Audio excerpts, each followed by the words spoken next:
Welcome to Moments with Marianne. I'm so delighted we're spending this time here today. We have a very inspiring show coming right up with special guest, Gary Goldberg, and he's here today to share with us his life in the spirit. Now, Gary's been doing radio on WRPI since 1999. Both shows are broadcast on WRPI 91.5 FM, Troy, New York. So let's welcome to the show, Gary Goldberg. I thank you, Marianne. It's a pleasure to be with you today. I've enjoyed our previous conversations and your work. I'm aware of your work, and I enjoy that very much. I'm doing very good. I was just saying to Marianne how great I feel today. I really feel like I'm in sync with my inner self, and I think I hope that my life can be an example for others. Well, I find you to be such a great inspiration. You have a show that I love listening to, and I know many of our listeners do as well. And so, for people that are kind of new to the backstory of Gary, I would love for you to share with us what got you started on the path of being interested in radio. I don't know whether I shared about this with you personally, but I do remember sharing this, that I never consciously saw it being in radio, except years and years ago. I had a friend, and he encouraged me to get my first-class FCC license so I could be a radio DJ, and because he had friends that were.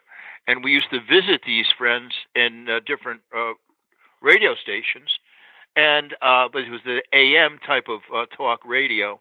It was the fast talk and commercial radio, which I wasn't really attracted to, but I went to get my license anyway. So I went down to Florida. This is in the 70s, and went to a Brown Institute down there and took classes to get my first-class license. Now you can get a first-class license and you only need a third-class license to be on the air commercially. But to be an engineer, it's good to get a first-class license. So that experience, and I was also with my same friend who created this what was called super disco, and it was going to nightclubs with his and having an announcer. I was the announcer for him, and we would go to various nightclubs, and we would queue up requests on tape machines, and we had an index where we followed, giving information about the title of the song and the author and the artist, and so we would line it up and queue them up on tape machines with the requests, and I would play them, and I realized I had a certain knack even then for enjoying making people happy, and I love music. But let me backtrack just a bit. When I was in the Navy, I was a radioman, and again, I never really thought. The only reason I wanted to be a radioman is because I looked through the porthole and I saw. And I was a seaman. I was on the deck on a ship, and I was cleaning it was hard work. And I look in the porthole, and I see a guy reading a book in the radio room.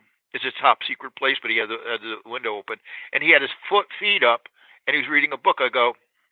Then I started taking exams and tests and stuff like that in order to qualify to be a radioman in the Navy, which I became, third-class radioman,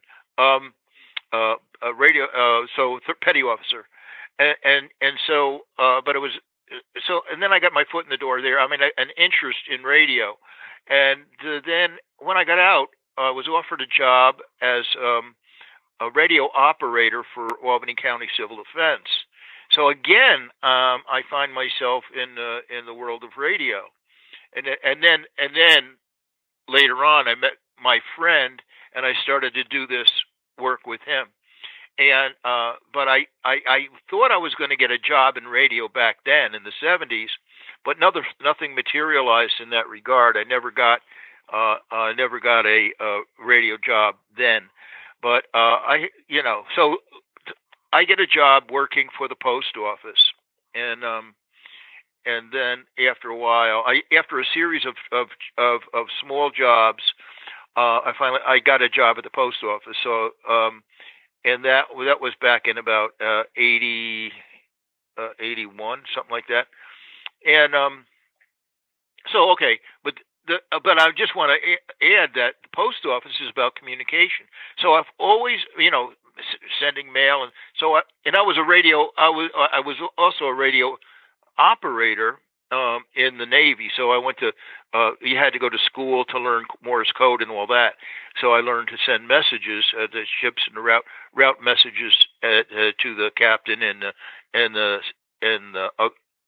CEO, not CEO, but other officers when we were out at sea.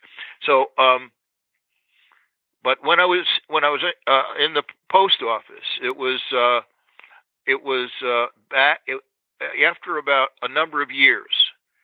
I was doing poetry readings, and this is in the 90s. So there wasn't really any radio jobs in between there, except the full-time work at the post office. But then I was also interested in doing poetry, and I would go to clubs and do poetry readings. And also, I was offered a job at Borders. This is not a paid job, of hosting an Eastern philosophy book discussion group, which I loved because I had a long-standing interest in spirituality. That goes back and way back, and my interest in that was I always was interested in connecting with the higher self within me, and I knew it was there, and I felt it, and I was following the path. I started meditating in the 70s with transcendental meditation while I was in college, and so my interest in meditating and all that, and I also worked with Science of Mind, Ernest Holmes, and I was a spiritual mind practitioner, and working with spiritual principles to better your life. And so I was following a road of spirituality, really. I mean, that has been a constant in my life. And then when the gentleman came into my radio station, when I was doing my book discussion group at Borders, and he happened to be a radio operator for the station I'm working with now, WRPI, and he said, I was doing poetry readings too. So this gentleman came in and offered me the opportunity to have a radio show at WRPI in the summer of '99. I didn't like his personality, and it was like a turnoff. He was too aggressive, but I almost didn't follow up. And I said, well, I happen to be on vacation from the post office for 2 weeks, and I said, if I wake up in time, I'll meet you at the radio station at 6 a.m. That was the time I was supposed to meet him. So I didn't even set an alarm. I woke up in time to get to the radio station, meet him because he was the engineer, and I did a show in the summer of '99 from 6 a.m. to 7 a.m.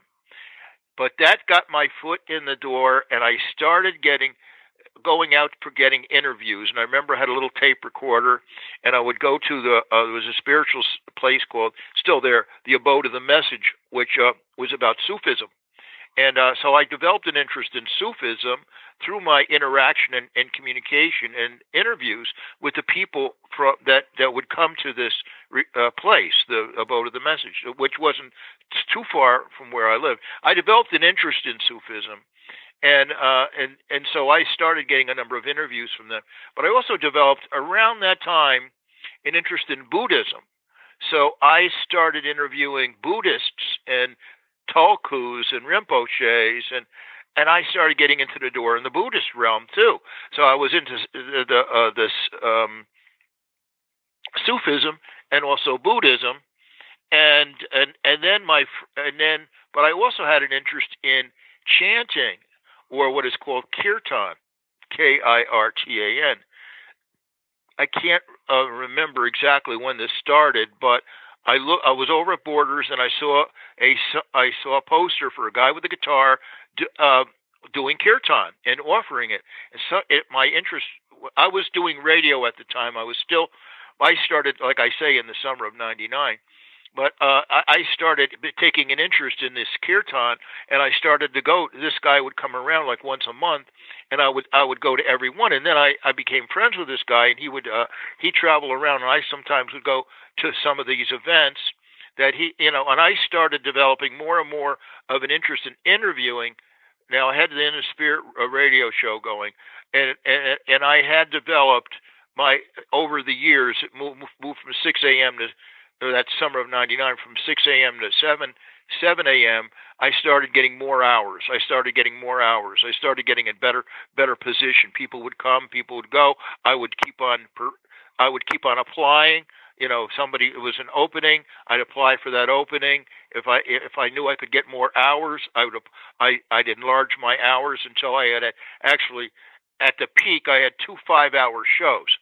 One on Tuesday and one on Thursday, and I had that I had another show on Tuesday because I wanted to offer something more than spiritual, so-called spiritual music and interviews, which I had been doing. And the kirtan artists, I started interviewing more and more of them and playing more and more of that music. The kirtan, by the way, is call and response chanting. It's basically in the yogic tradition, or you could say the Hindu tradition, although it's not of a religion.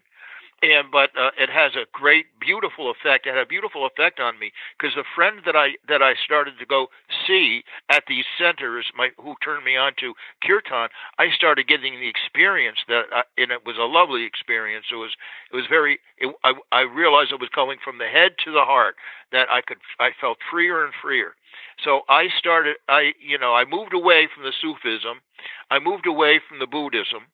And I started wholeheartedly getting into the kirtan, and so I just kept on. So as far as the radio show was going, and I was starting to interview more and more people in the kirtan tradition and making more of a name for myself. Now I was not only involved in kirtan, but I would interview a lot of book authors, and that started coming more and more. So I was finding at the peak I was interviewing 3 to 4 authors a week on my Thursday show, and then on Tuesday I would offer that as I would play complete albums. I still do that. Although I still do that, and then have the artist talk about the music that I'm playing. So not only were the listeners hearing the whole album in its entirety, but they would hear the artist talk about their own music. So that's not done anywhere. I'm the only one who's doing it. So I became really popular through that, and in my associations, and also with the book world, because I would interview so many book authors, and the publishers and publicists would get more and more interested in me and sending me more and more books. And I was very much interested in. I loved reading these books because it would. It kept me feeling so alive. So I had the kirtan going. I had these real great books to read. I had these great authors to talk with. I'd get invited. Now we're kind of on present day now. I get invited to all of these, a lot of events featuring. Where I would, as invitations. And I would travel. I would go to different places, Florida, Midwest, invitations going all over the place. And I would go. Airfare and whatever I need. But it was a wonderful adventure. It is a wonderful adventure. And now I want to stop talking because I don't want to. I need to take a breath. And Marianne, I would like you to ask me any question. I don't even know if I fully answered your question or if I got into too much of a tangent because I get really wound up. Hey, no, I'm glad that you took that time to explain about just your journey and the progression to today, because you are a very noted show host and you are very well established in what you do. And I think a lot of times people are like, well, is it just you're just really super gifted? Is it something that you're really interested in? And it's a little bit of everything, This is I remember a time in my interviewing, I was always interested in people that interview other people. I was interested in biographies and memoirs, and always interested in learning about people. and following their journey, whether it's documentaries, and I'd like to know about people and their journey. So, um, yeah, I would love. So I took an interest in basically it's self growth. I think that really fuels me is to grow. It's something that is inside of me. It's not manufactured. It just moves me. I can't explain it. It's just a force, and it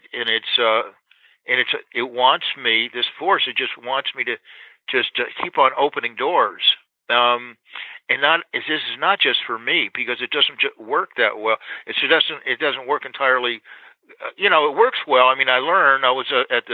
I've learned through various things that I've done, but when the radio world opened up to me, and it was a great opportunity, and it really was exciting. And I want to go back in the beginning when I said in the interview process, I felt sometimes that I was performing and that I was trying to, how good am I? It would be like I would judge myself, and then when I would thought I was good, and I would, I'd start. I got to a point.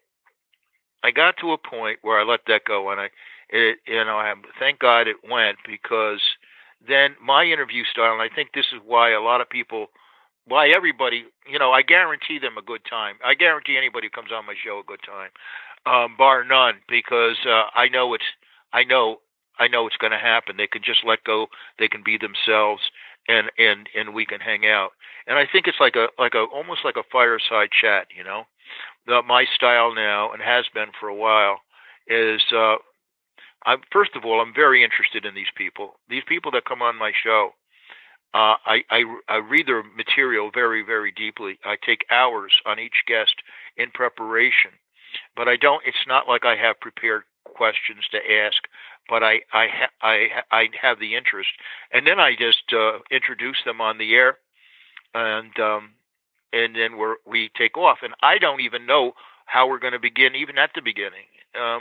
It just I trust my instincts so well, and it serves me so well that it becomes a real fun experience, and it's always a surprise, and it's always a joy.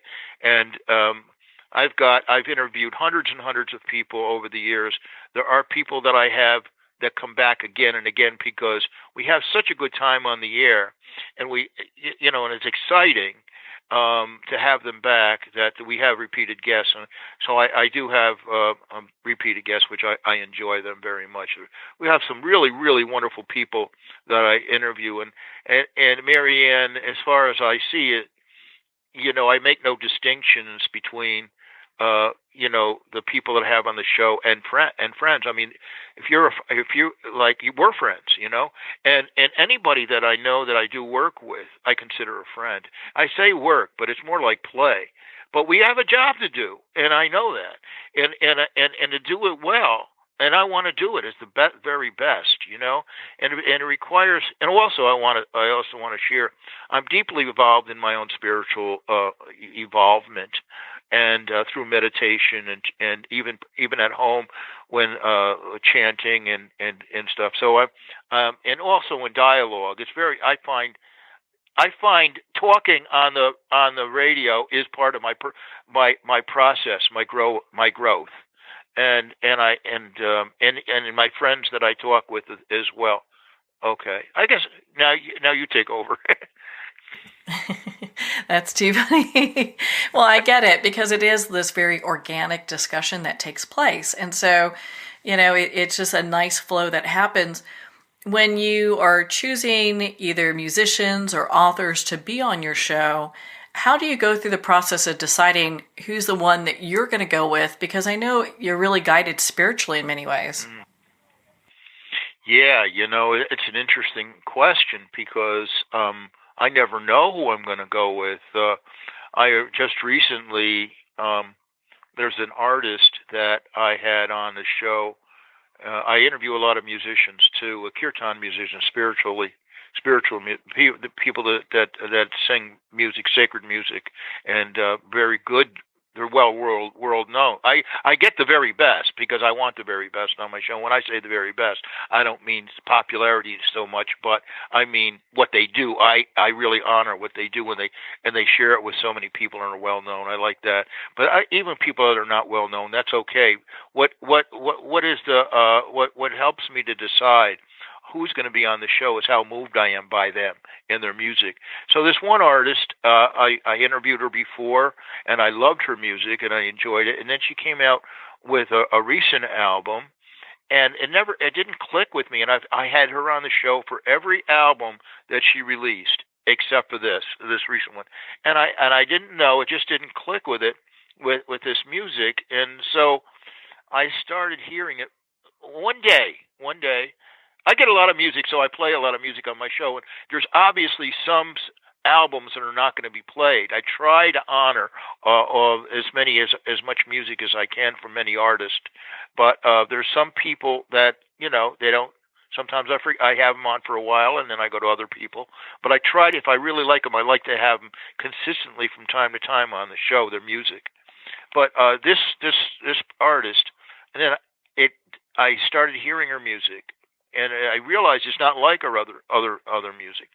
And I said, you know what I got to do? I said to myself, I've got to ask her if she'd like to be on the show. And the album had been out for a year already.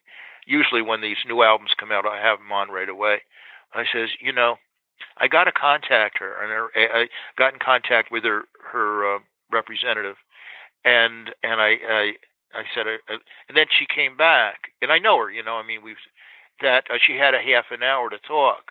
Well, that was it. I knew I had it. And I said, great, we'll do it. So I said, we're going to feature this album. And the way we did that was very, very interesting. I played, because I know she had a half an hour, and I wanted to do this right. Like the interview I did recently, we went on for almost 2 hours because I had that time. And the artist was willing to take the time, and this artist was kind of busy.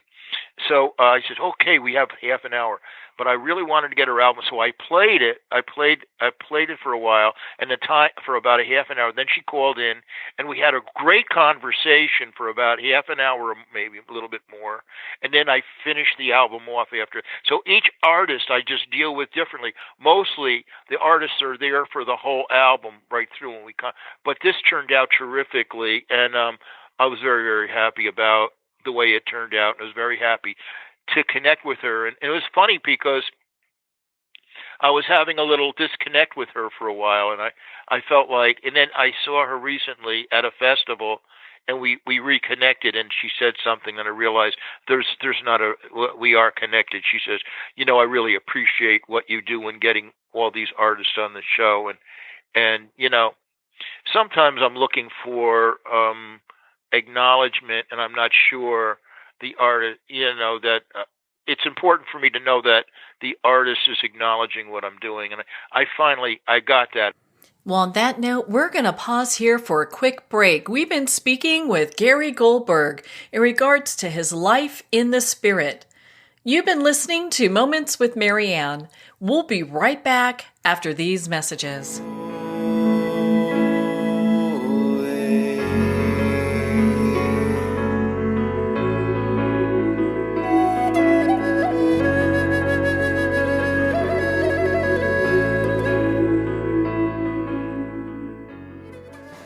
Internationally recognized and award-winning author Judy Goodman works and teaches outside the box of limited thinking. Working with people from every walk of life, her goal is to empower you to be the best you can be, no matter what the challenge is. Born with the gift of seeing beyond our normal vision, she has an extraordinary gift of working with every challenge. Teaching beyond conventional wisdom, her work is described as life-changing. Visit judygoodman.com. That's judygoodman.com.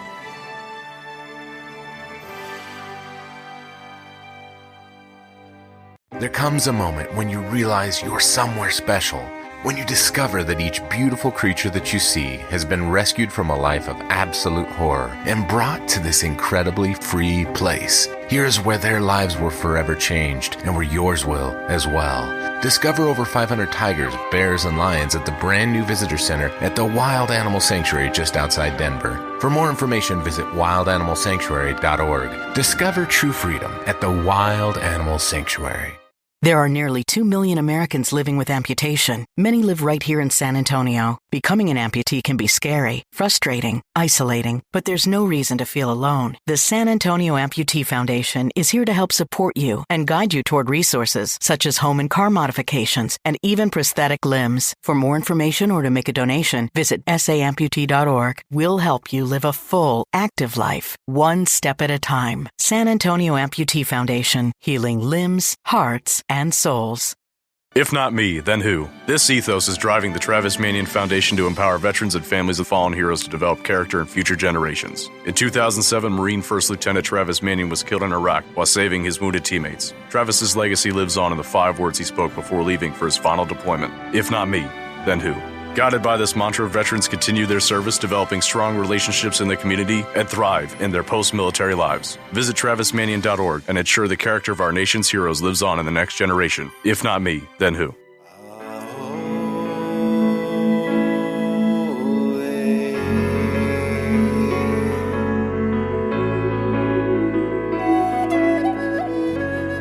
Welcome back to Moments with Marianne. We're here today with special guest Gary Goldberg, and he's sharing with us his life in the spirit. Now, Gary, before we went for a break, we were talking about how you connect with the people that you do. And I know we talked about musicians, but how is it for you connecting with authors? I know you're very selective and you really move by spirit in which ones to really communicate with and to move forward with. As far as that question, I think it is, it comes from a sense, like, let's take an author, somebody that, great authors. I mean, I get these books.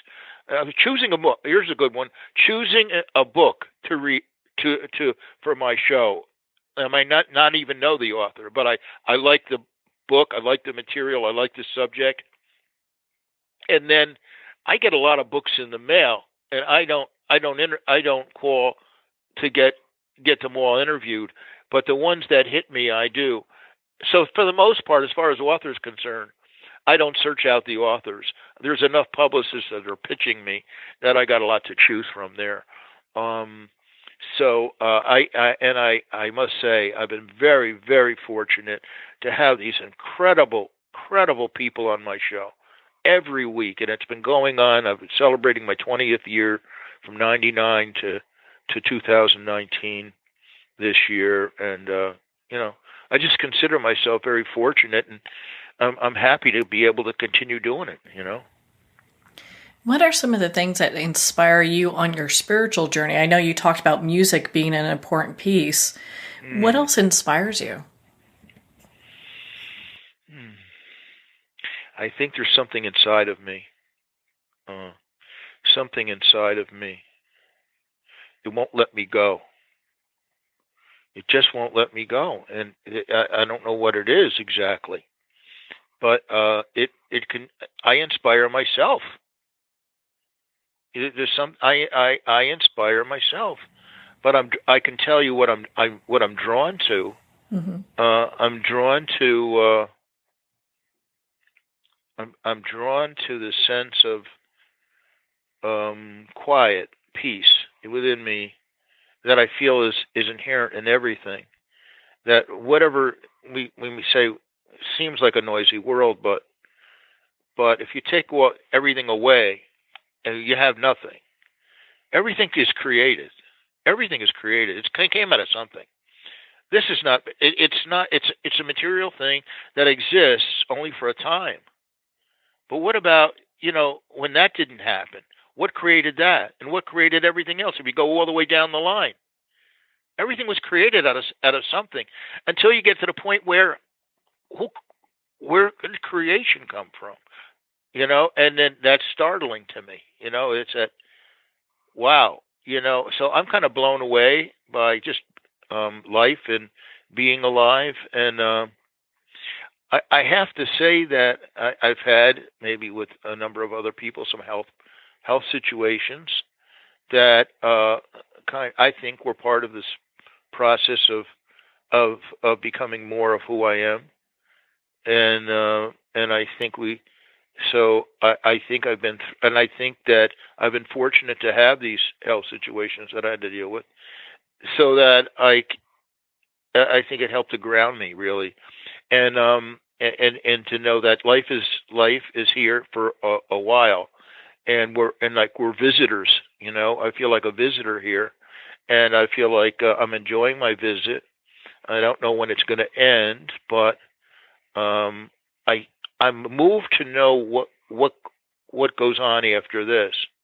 Where what's the next stop? So I try to stay in the moment as much as possible, and that question remains with me. So I know in order for that to be revealed, I need to be at peace, and I think I've left the self stress behind, and for the most part, things that I would cause, the stress that I would cause through my thinking, and believe me, I've created a lot of stress in my life, so I've been through that too.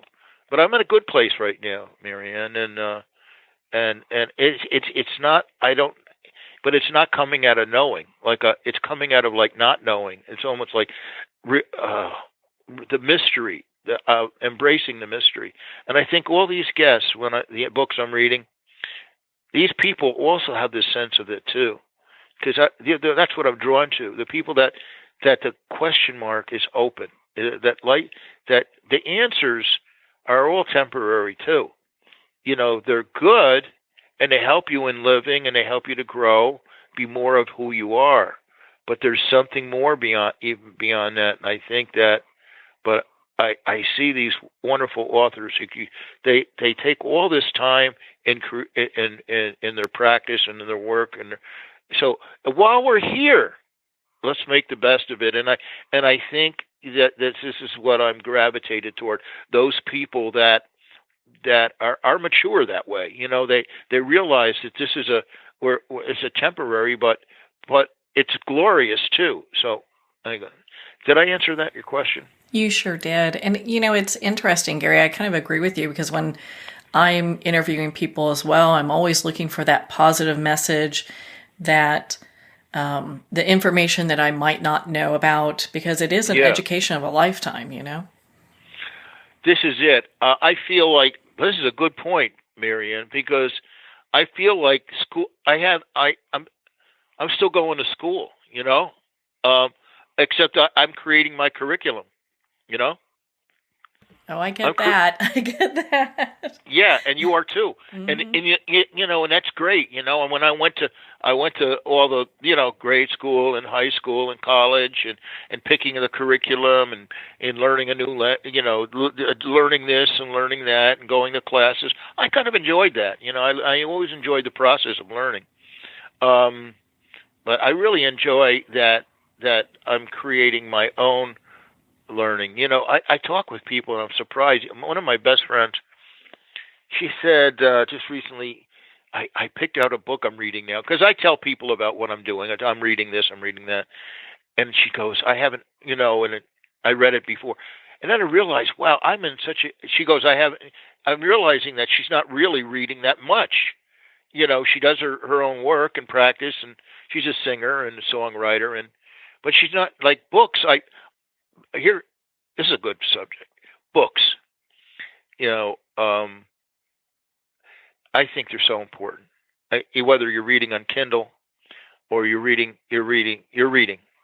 I think we need to read. I think it's so important to read, because it stimulates the imagination. It stimulates the mental process. You want to talk about beating. Your mind is a muscle. And you need to keep, and I find that it keeps you alert by reading, because you're focusing your attention, and it's stimulating your imagination. It's creating inspiration. See, this is what blows my mind.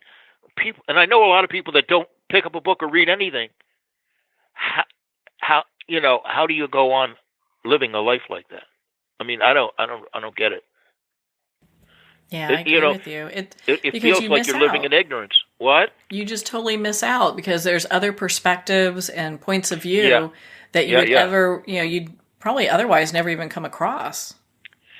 Yes, that is so true, and I feel that is so. If I didn't do this radio show, I'd be reading anyway. But I've got, I'm more encouraged to do so, obviously, because I'm going to be doing these interviews. Of course, I don't have to do interviews. I could do my radio show and just playing music. I could do that, you know. But that's not interesting enough to me, you know. I need to get. I like that. I like that connection with people. And I love to talk with people who do the work, that have taken enough interest in what they do. They have they're expert in their field. They work with other people, and I feel I relate to that. I relate to them deeply because they're interested and curious enough to create something beautiful for other people, to get to other people, for other people in life.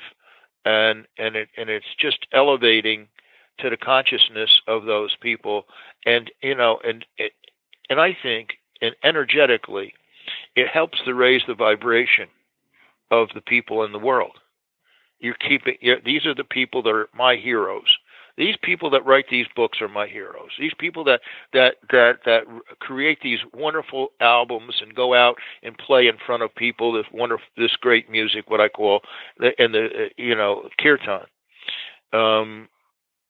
These are the people that that I really respect, because they're really employing something that is connecting with other people and helping to make their lives better, you know, and make us, and also creating community. I didn't even mention that. That is one of the most important things to me, is that I am really big on connecting people with other people. And I'm really big on get people getting to meet each other, even if it has no benefit for me.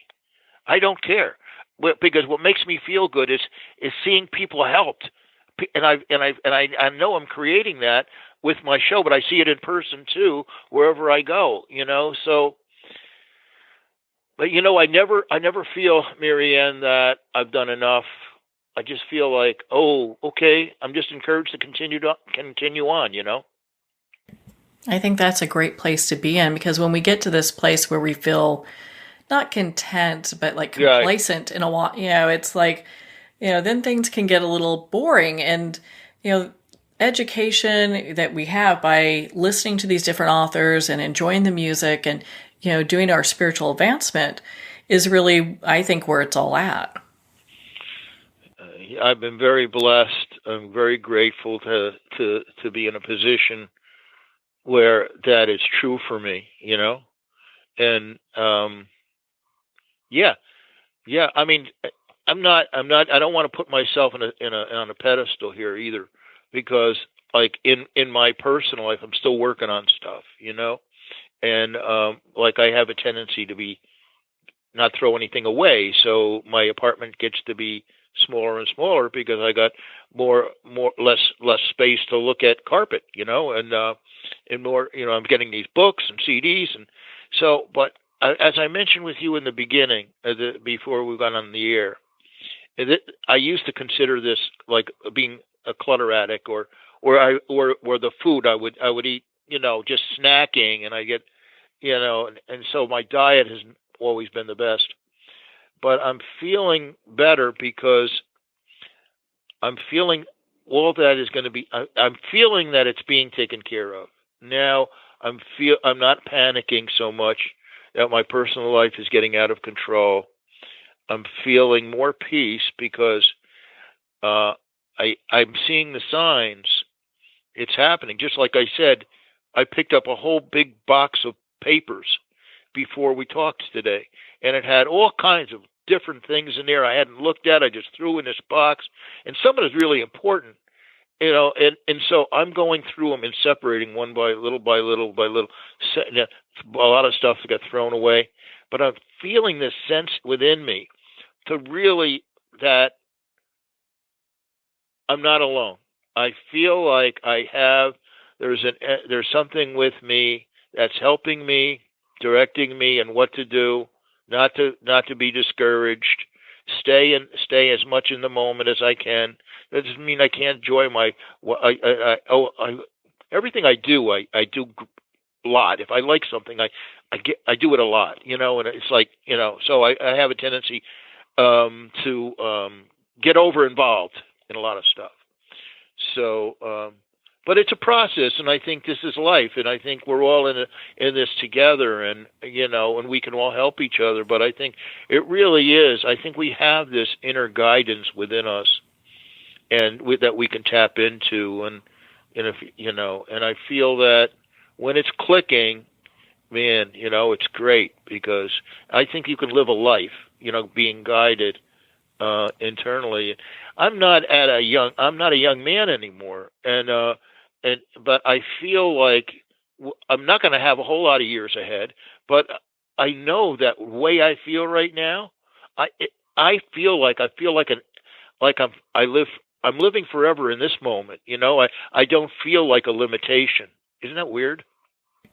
No, I think that's actually a great place to be in, because it sounds like you have a lot of inner peace on your journey, and you talked about not feeling alone. I mean, we're going through this epidemic where people feel lonely and they don't know how to get out of that. And I think in many ways you can really be a light for a lot of people who are like, gosh, I wake up and I'm alone, or, I might be surrounded by people, but I'm alone.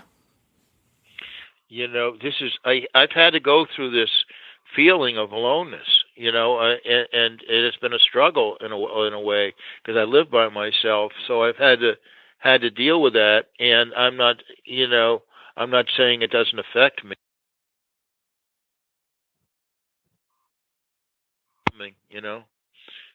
Yeah.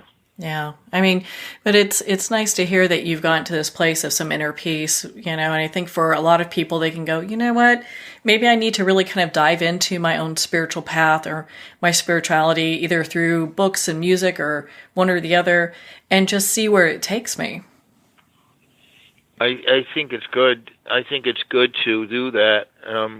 Like I said earlier, Marianne, I feel people should read more. And and I think they should choose I know a lot of people that go on retreats, they go to classes, etc. But I'm talking about reading books, and really getting into studying any kind of book at all. And I'm not, aside from the fiction and stuff, books that are going to really help you to question yourself.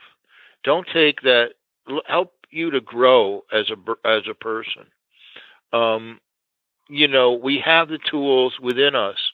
We have the power within us to do much more than we're doing. And I think we should question ourselves. Are we doing enough? And encourage ourselves and be encouraged by people that are doing that and helping us. And I think connecting with others is so good. And I feel it's through we can talk, we can meet people, we can have friends, we can go out to dinner with people, we can have drinks, we could do this and do that and do that, and I mean, that's not going to fill the inner void that we feel, the lack of self that we feel. Nothing on the outside is going to fill that up.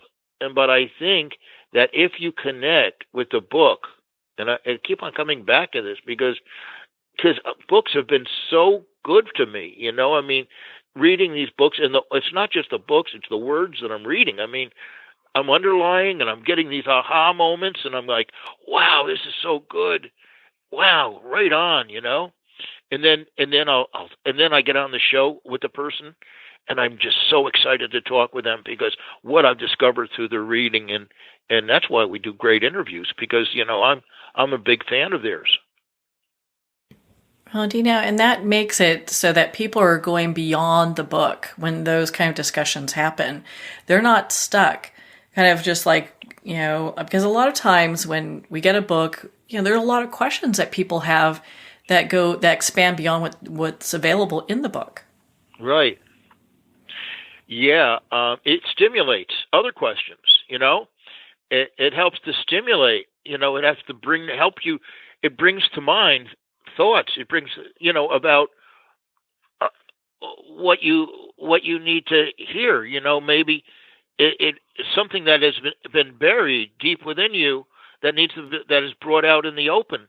I've had lots of experiences with talking and doing interviews where I get this incredible aha, and something that was buried comes up to the surface, and I'm so happy to meet it again. It seemed to got buried. Maybe I knew the truth, what it was for some time, but I hadn't, so you get to meet part of yourself again. It gets when anything. We have a lot in Marianne. My opinion, we've got a lot buried in. Everybody has so much buried within themselves. There's so many hidden treasures in each and every individual that if they accessed it, they'd be much happier. It's nothing on the outside that people really need. It's something on the inside they really need, and it has to be accessed. My communication with people, my happiness with others doesn't stem because they're good people. It's because I've discovered something within myself that makes that communication productive for myself and that person. But I think it's we have those hidden jewels. We got these buried treasure that is hidden within us. And, I read Eric Tolle, and, I read the wisdom and stuff like that, and Carolyn Mace, and there's so many others that are speaking really, really good wisdom conversation. I mean, they're really hitting the mark. Yet, unless you're living that yourself, you don't know it. You can read it, so what I do, I read it and apply it, and I see it within myself. I don't see it as outside myself.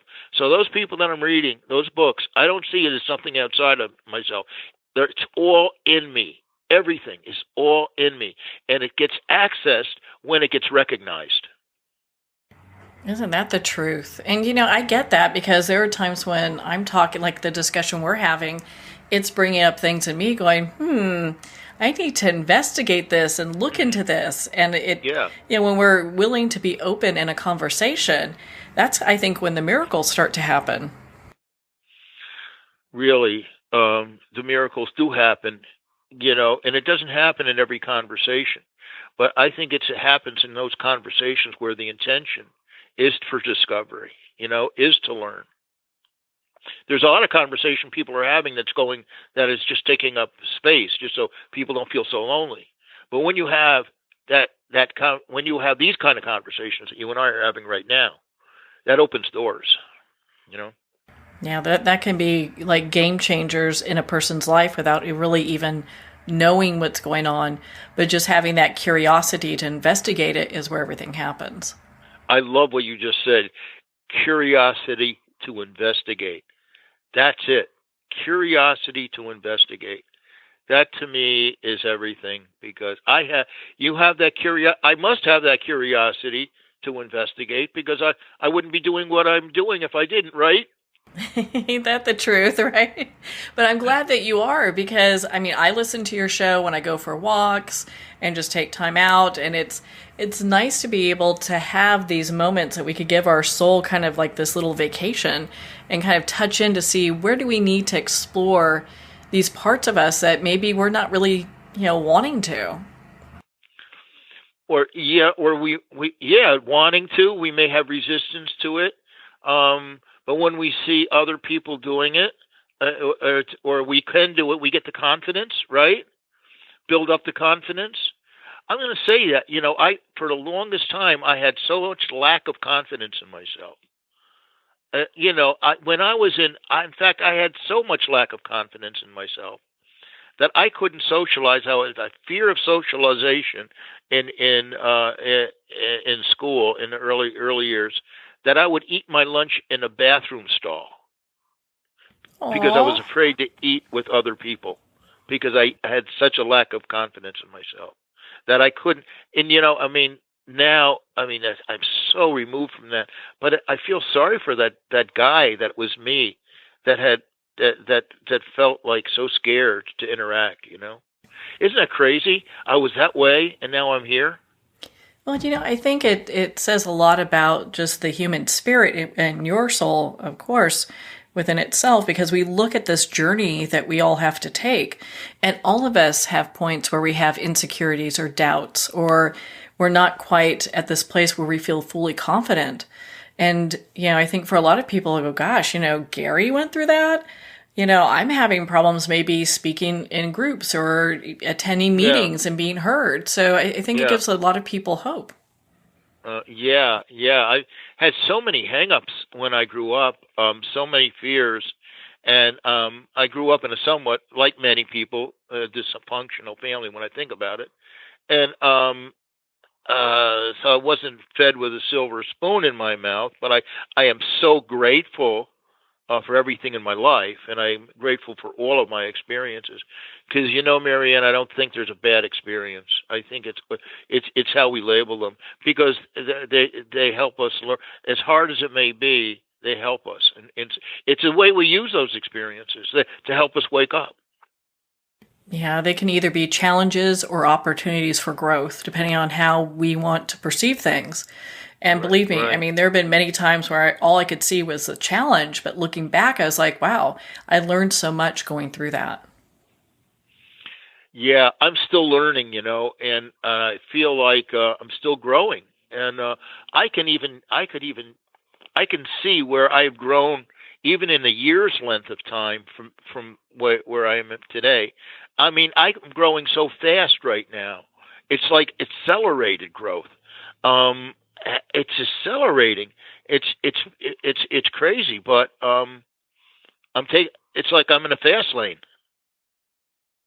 Well, we're all growing. I mean, every time I think, hey, I got this, a new plateau shows up and a new lesson. It's like, oh, you still have more. A lot of stuff, what I thought even, a while back was true, I let it go because I found something truer. Yeah, and it's interesting because we reach different levels of understanding and perception. So when we do that, what might be true for us, my 20-year-old self has a different perception than my 51-year-old self, Yes. And I would say for anybody listening right now that there's opportunity no matter who or what you are, there's always opportunity. And for growth, paralyzed people, everybody, the physical body is not working as well.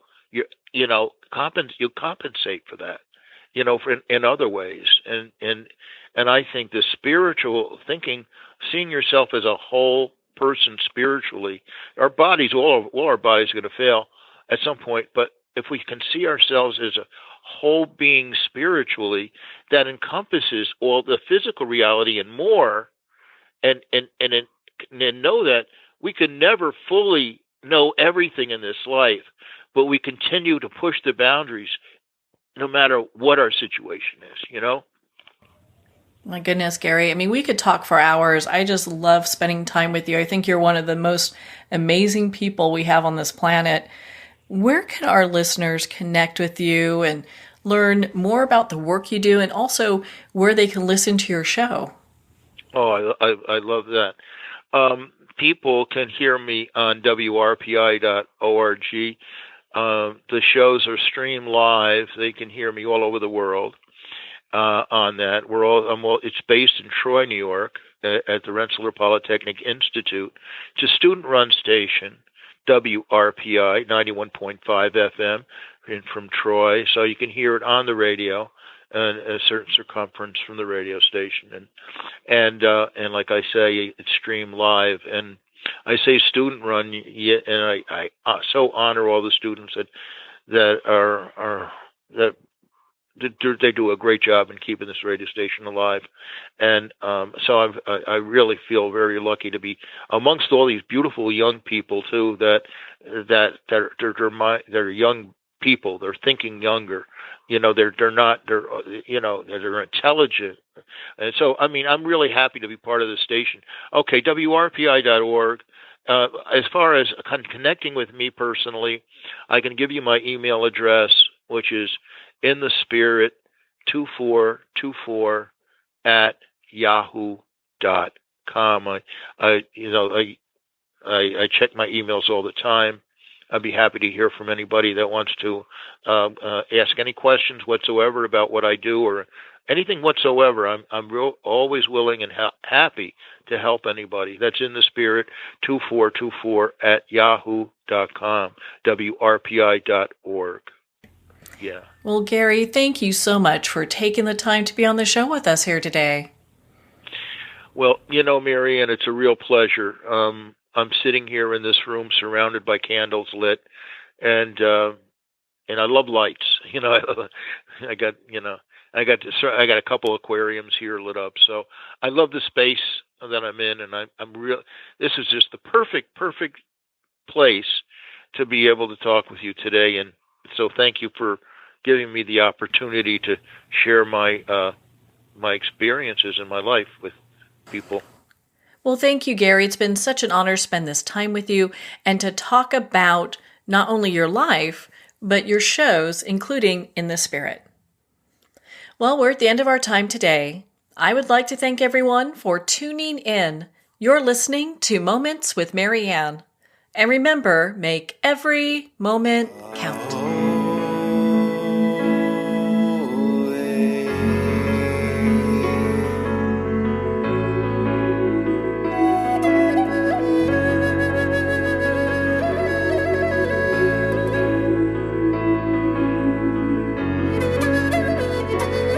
In a single moment, your life can change. Moments with Marianne is a transformative hour that covers an endless array of topics with the best of the best. Her guests are leaders in their fields, ranging from inspirational authors, top industry leaders, and business and spiritual entrepreneurs. Each guest is gifted and a true visionary, a recognized leader in her own work, and while teaching others to develop, refocus, and grow, Marianne will bring the best guest and sometimes a special surprise. Don't miss this. You never know just which moment will change your life forever. Moments with Marianne airs every Sunday, Monday, Thursday, and Friday at 8 p.m. Eastern and 5 p.m. Pacific Time. Make sure to tune in and visit momentswithmarianne.com for more information.